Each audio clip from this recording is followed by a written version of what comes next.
ছিল, আসামের chief minister নাম ছিল না? আমি চিঠি লিখেছি, সুদীপ্ত সেন নিজে লিখেছে। কবার ডেকেছে? যারা বিজেপিতে গেছে আপনি দেখুন, যাওয়ার পর একবার ইডি সিবিআই এদের ডেকেছে? আপনি কনভিক্ট করা বা এদের বিরুদ্ধে ব্যবস্থা নেওয়া, জেলে ঢোকানো এসব ছেড়ে দিন, একটা নোটিশ বা সামান পাঠিয়ে এদের জিজ্ঞাসাবাদ পর্যন্ত করা হয়নি। আমি বিজেপিতে গেলে ধোয়া তুলসী পাতা, আর যদি না যাই আমি দুর্নীতিগ্রস্ত। তো সত্যের জয় হয়েছে। আমি স্যালুট জানাই ওই রাউজ এভিনিউ কোর্টের জাজকে। আচ্ছা, একটা অন্য প্রসঙ্গে আমরা চলে এলাম এই প্রশ্নের পরিপ্রেক্ষিতে। আগের যে বিষয়টি নিয়ে আমাদের আলোচনা হচ্ছিল, আপনি প্রায় দীর্ঘক্ষণ সাংবাদিক সম্মেলন করলেন, যে আশঙ্কাগুলো করা হচ্ছিল সেই আশঙ্কাগুলোর জায়গায় এসে আমরা এখন এই মুহূর্তে দাঁড়িয়েছি, এবং এই যে 60 লক্ষ বিচারাধীন যে নাম, তার সম্পূর্ণ করতে গেলে আপনি যে কথাটা বলছেন যে 3-4 মাস লাগবে, সেক্ষেত্রে দাঁড়িয়ে তাহলে কি আমরা ভোট পিছিয়ে যাচ্ছে এই আশঙ্কা, সেটা নাকি পুরনো লিস্টে ভোট হোক সেই দাবি তোলা? না, সেটা তো আমি বলতে পারি না। আমরা আমাদের কথাটা প্লেস করতে পারি, যেহেতু মামলা সাবজুডিস। বাকি সিদ্ধান্ত সুপ্রিম কোর্টের। সুপ্রিম কোর্টে আমরা বলতে পারি যে কোনোভাবে তাহলে যারা অমীমাংসিত রয়েছে তাদের ভোটার রাইটস দেওয়া হোক, বা কিছু একটা করা হোক, সেই প্রেয়ার তো আমাদের থাকবেই। বা কোনো মতে আগামী 20 দিনের মধ্যে, 15 দিনের মধ্যে, 10 দিনের মধ্যে যবেই ভোট ঘোষণা হবে তার আগে এই 60 লক্ষ কেস ক্লিয়ার করা হোক।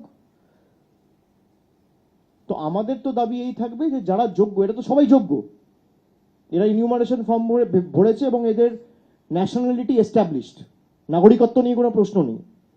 এবার কারোর হয়তো দাদুর সাথে বয়সের ফারাক, বাবার সাথে বয়সের ফারাক, পদবিতে সমস্যা, এই কারণে তাদেরকে অমীমাংসিত বা বিচারাধীন ক্যাটেগরিতে জোর জবরদস্তি ঢুকিয়ে দেওয়া হয়েছে। কিন্তু এটা তো ঢুকিয়ে দেওয়া মানে এই না যে তাদের ফান্ডামেন্টাল রাইট বা ইলেকটোরাল রাইট আমি কেড়ে নেবো।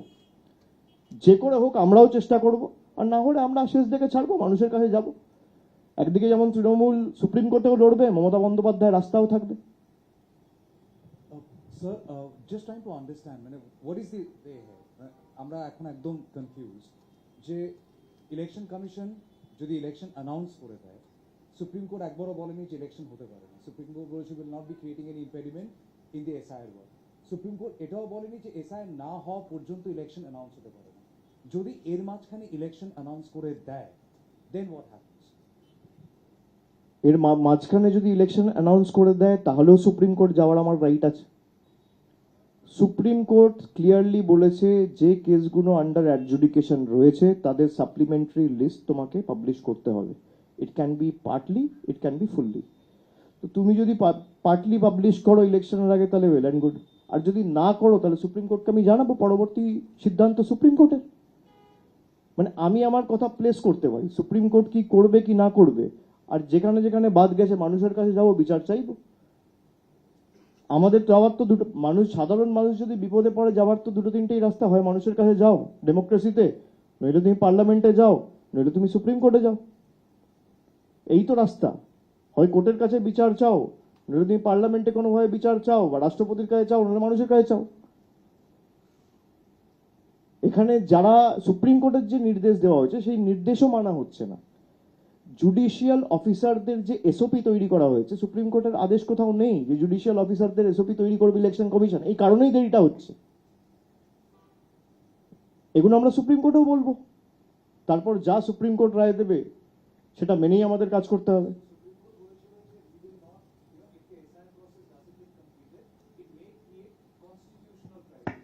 Do you suspect that with all these, what you are I apprehend, yes.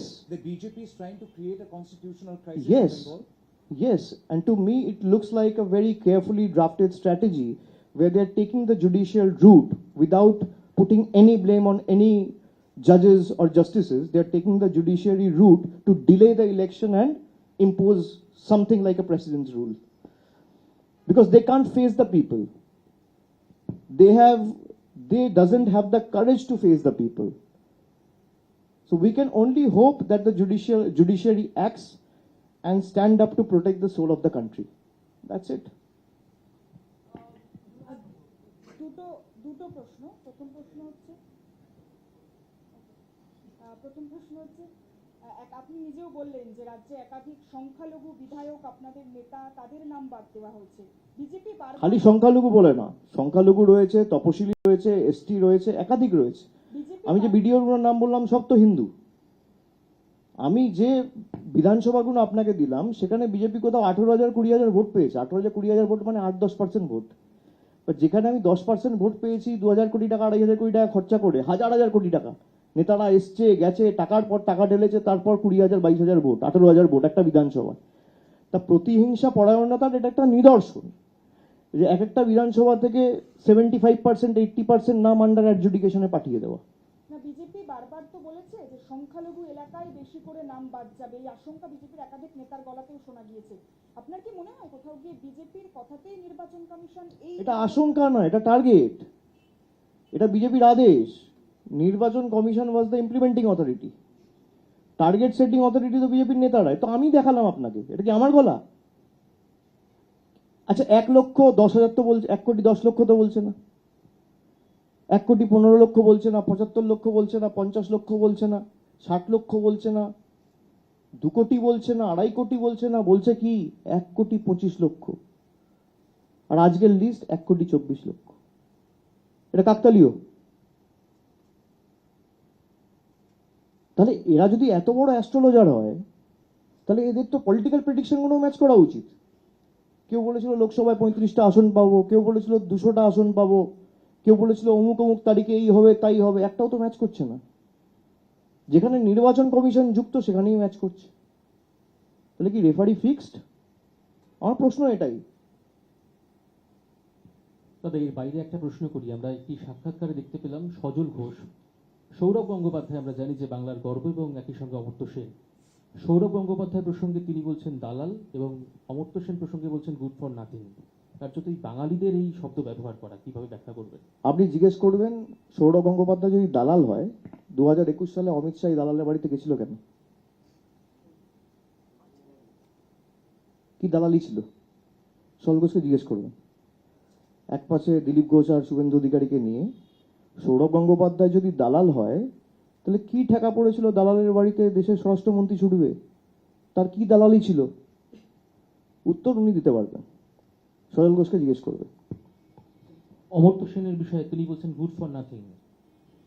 শুনুন, অমর্ত্য সেন নিয়ে তো বিজেপির একাধিক নেতা বলেছে, এরা তো এদের পেটে তো শিক্ষা দীক্ষা নেই। আমি তো বললাম অমর্ত্য সেনকে হিয়ারিং নোটিশ পাঠানো মানে দেশের নোবেল পুরস্কারটাও আন্ডার অ্যাডজুডিকেশন রাখা। রিচা ঘোষকে হিয়ারিং নোটিশ, রিচা ঘোষকে আন্ডার অ্যাডজুডিকেশন রাখা মানে একা মেয়েটা খেলে খেলে দলকে ফাইনালে নিয়ে গেছে। তার অবদান তো দেখেছি, কিভাবে জিতেছে। নভেম্বর 3 মাস 4 মাস পুরনো ঘটনা।